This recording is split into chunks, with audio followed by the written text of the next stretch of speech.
ये किसने कह दिया तुमसे कि बस पंचर बनाते हैं। कोई नाम नहीं, कोई इशारा नहीं, आप बहुत समझदार हैं, पढ़े लिखे लोग यहां बैठे हैं। कि ये किसने कह दिया तुमसे कि बस पंचर बनाते हैं। तैयार रहना अगले मिसरे पे।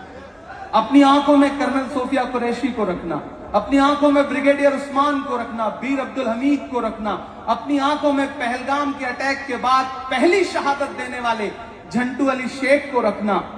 ये तमाम चेहरे अपनी आंखों में रखना और इमरान के इन मिसरों को पूरे हिंदुस्तान में पहुंचाना कि ये किसने कह दिया तुमसे कि बस पंक्चर बनाते हैं। ये दिया तुमसे के बस पंक्चर बनाते हैं।